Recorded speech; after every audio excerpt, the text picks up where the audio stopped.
Ito na siguro ang pinakaastig na guro na nakita ko. Isa pa siyang dating siga na babae. Tumigil sa masamang gawain at naging guro sa paaralan. Pero siya pa ang naging advisor ng pinakamasamang klase sa buong paaralan. Unang araw ng pasukan, hinarang niya agad ang mga estudyante. Kinuha niya ang mga cellphone at sigarilyo nila. At pagkatapos, nagbitiw pa siya ng matapang na salita. Kapag nakita ko pa kayong gumagawa ng ganito, huwag niyo akong sisisihin kung magiging masungit ako. Nataranta ang mga estudyante at nagsitakbuhan. Pinaalala sa kanya ni Dazwang na unang araw niya ngayon bilang guro. At 3 minuto na lang, late na siya. Nagmadali ang kanyang alalay para bihisan siya. Pero sakto namang may estudyanteng napadaan at nakakita. Akala ng estudyante, inaaway ng mga siga ang isang babaeng estudyante. Kasabay ng mabilis na suntok at sipa, nalagyan ng 8 cm eyeliner ang mga siga. Nagmadaling tumakbo si Momo kasama ang estudyante. Pero pagdating nila sa paaralan, huli na rin sila. Mas malala pa, may mas masamang nangyari. Kasabay niyang late ang ilang estudyante kanina. Agad nilang nakilala ang babaeng terror na ito. Siya ang dahilan kung bakit kami nahuli. Siya rin ang kumuha ng gamit namin. Ano, nagnanakaw ka pa pala? Agad itong ini-report ng head teacher sa principal. Hindi siya makapaniwala na isang dating siga ang magiging mahusay na guro. Para patunayan ang sarili niya, binanggit ni Momo ng buo, ang huling 50 digits ng pi. 3.1415926, 535897993, 2384626, 43383279502. Halos natulala sa gulat ang head teacher. Akala niya matitigil niya si Momo. Pero hindi niya alam, mas pinahanga lang niya ang principal. Pinapunta si Momo sa isang espesyal na klase. Doon pinagsama-sama ang mga pasaway at bagsak sa buong paaralan. Pinakamahirap dito, kapag may estudyanteng naparusahan. Siya rin mismo ang matatanggol sa trabaho. Isa itong imposibleng misyon. Pero hindi umatras si Momo. Agad siyang pumirma sa kasunduan. Base sa 18 taon niyang pagiging siga. Sa unang araw ng klase, kailangan niyang pakitaan ng tikas ang mga estudyante. Anong tinitingnan mo? Ibigay mo na. Ako na muna mag-iingat niyan. Naglalagay pa ng nail polish ang mga high school students. Mamaya, pag-uwi mo, alisin mo yan. Ganyang kulay ng Barbie, hindi mo naman bagay. Makinig kayong lahat, mas mabuti pang sumunod kayo sa mga alituntunin ng klase. Sa klase, wala dapat ibang ginagawa kundi makinig. Bagamat pansamantala niyang napatahimik ang mga estudyante. Ngunit ang totoong pagsubok ay paparating pa lang. Malapit na ang unang pagsusulit sa paaralan. Akala niya susuportahan siya ng head teacher. Pero lahat ng tao, gusto siyang mapahiya. Binalaan siya ng kapwa guro, na hindi niya mapipigilan ang pandaraya ng mga pasaway. Pero sa tingin ni Momo, madali lang yan. Dahil noong estudyante siya, ganyan din siya. At nagbitiw pa siya ng matinding hamon. Kapag may nangdaya, ako mismo ang tatakbo ng 100 ikot sa field. Pero hindi nagtagal, pinagbayaran niya agad ang kanyang pagiging padalos-dalos. Isang araw bago ang pagsusulit, ginawa ng mga estudyante ang lahat ng paraan. Idinikit nila ang mga sagot sa bote ng Coke. Maingat pa nilang tinupi at isiniksik sa ruler. May iba pang nagtago ng sagot sa smartwatch. Pero sa mismong araw ng exam, na-shock sila. Nakaabang na ang guro sa pintuan ng silid-aralan. At sinuri niya ang bawat isa mula ulo hanggang paa. Sa isang iglap lang, nakumpiska lahat ng gamit na pandaraya. Para hindi na sila makagamit ng cellphone sa pandaraya. Naglabas agad si Momo ng ultimate na sandata. Ito ay isang cellphone signal jammer. Mga cellphone ninyo, hindi ko nakukunin. Magsisimula na ang pagsusulit ngayon. Matapos ang unang pagsusulit, bagsak lahat ng mga tamad na estudyante. Pero agad silang nakaisip ng bagong plano. Dahil walang signal ang cellphone, gagamit sila ng Bluetooth para magpasa ng sagot. Ang mga matatalino ang unang magpapasa ng papel. Tapos ipapasa nila ang sagot sa mga kaklase gamit ang Bluetooth. Pero hindi nila alam, matagal nang nahulaan ni teacher ang plano nila. Mali-mali pa ang sagot, may kulang pa. Nang makita ng mga kaklase ang sagot, napanganga sila. Ang nakasulat lang ay mag-exam ng maayos. Walang daya, 8 malalaking letra. Patapos ang 2 exam, lalong lumaki ang kumpiyansa ni Momo. Ipinagyabang pa niya ang mga kodigo. Sa harap ng ibang guro, hindi niya alam, lalong nagalit ang mga proctor. Sa huling exam, wala siyang nahuling nandaraya. Sa halip, pinuri pa niya ang mga estudyante. Magaling ang sagot nyo. Pero pagkatapos, nagsumbong agad ang proctor sa head teacher. Nang malaman ito ni Momo, nagpaliwanag siya. Nasa kanya lahat ng kodigo, wala silang daya. Imposibleng nandaya ang mga estudyante. Momo, bago ka palang naguro, marami ka pang hindi alam. Ngayon, ang mga estudyante, napaka-kreatibo na sa pandaraya, gumagamit sila ng invisible ink. Isinusulat nila ang sagot sa kamay. Kung walang ultraviolet light, hindi mo makikita. Pagkarinig nito, halos mapatawa si Momo na parang baboy. Hindi siya makapaniwala na may ganitong high-tech na bagay. Kaya tinutok niya ang UV light sa kamay ng estudyante. At laking gulat niya, lumabas talaga ang sagot. Nagulat siya ng husto. Wala siyang nagawa kundi pa rin ang pangako. Pagkatapos ng klase, tumakbo siya ng 100 ikot sa oval. Pero nang halos himatayin na siya sa pagod, biglang pinalibutan siya ng mga estudyante. Natuwa si Momo sa isip niya. Akala niya, na-touch na niya ang buong klase. Pero laking gulat niya, walang gustong mag-comfort sa kanya. Sa halip, inilabas ng lahat ang cellphone at nag-video para sa TikTok.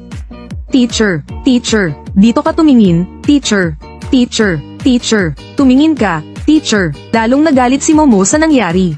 Wala pang kamalay-malay ang mga estudyante, na matatapos na ang masasaya nilang araw. Tara, puntahan natin ang Section 1 ngayon at harapin sila. Noong araw, binugbog kita. Naranasan ko na ang rurok ng buhay. Ngayon lang ako nakakita ng advisor na ganito kaastig. Dahil lang binubuli ang mga estudyante niya. Dadalhin niya buong klase para gumanti. Kahit harangin pa sila ng principal, wala siyang pakialam. Kasi Section 11 sila, matagal na silang mortal na kaaway ng Section 1. Pero ang top student na si Sia Zining, biglang lumipat sa kanila, sa pasaway, na klase.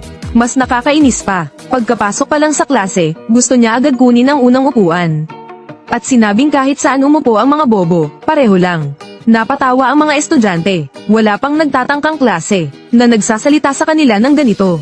Tumanggi silang magpalit ng upuan. Ayaw mo, edi wag. Bakit ba ang lakas ng sigaw mo? Kung ayaw mo, lumabas ka.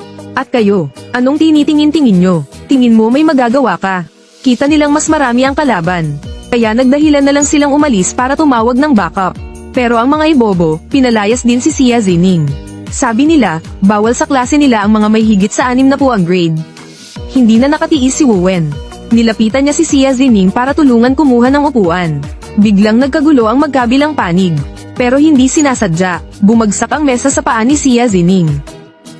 Hindi ko sinasadya, wala akong kinalaman dyan.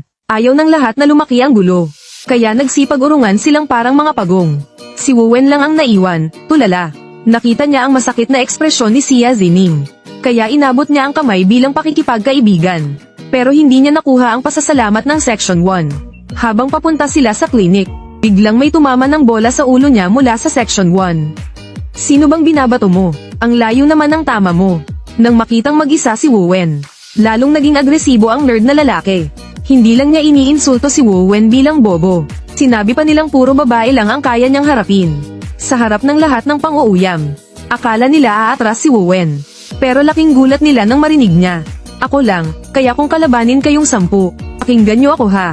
Ang tunay na lalaki, salita lang, walang santukan. Kayong mga taga Section 1, ganito ba kayong lahat, puro duwag? Dahil sa sinabi niyang iyon, napahiya ang nerd na lalaki. Biglang nagkasuntukan ang dalawang panig.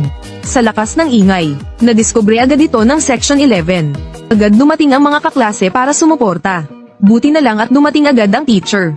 Akala nila tapos na ang gulo. Pero nung gabing iyon, may malaking X na iginuhit sa classroom nila. Pinaghinalaan nilang Section 1 ang may gawa nito. Pang-aalipusta na tinatawag silang pinakamasamang klase. Sa harap ng lantaran na panghahamon. Hindi na nakapagtimpi ang mga estudyante. Tara, puntahan na natin sila at gumanti. Oo, puntahan na natin sila. Tara, puntahan na natin ang Section 1 at harapin sila. Huwag kayong mag-alala sa mga sanksyon. O sa posibilidad na mapatalsik. Sasamahan ko kayo ng teacher ninyo. Pagdating ng panahon na namumulot kayo ng basura. Habang sila, naka-sports car na. Pag nakita nyo sila sa harapan nyo, ituro nyo ang ilong nila at sabihin, nabugbog ko na yan noon. Naranasan ko na rin ang rurok ng buhay.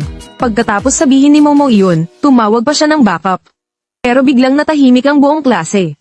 Unti-unti na silang natauhan. Alam nila, ginagawa lang ito ng teacher. Para sa ikabubuti ng buong klase.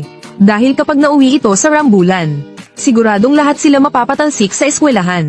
At magkakaroon sila ng permanenteng marka sa record nila. Akala nila, magtitimpi sila at maayos lahat. Pero kinabukasan, si Sia Zining naman ang gumawa ng gulo kay Teacher Mo. Nagsulat siya ng tanong sa blackboard galing sa college entrance exam. Tapos nagtatanong siya kay teacher.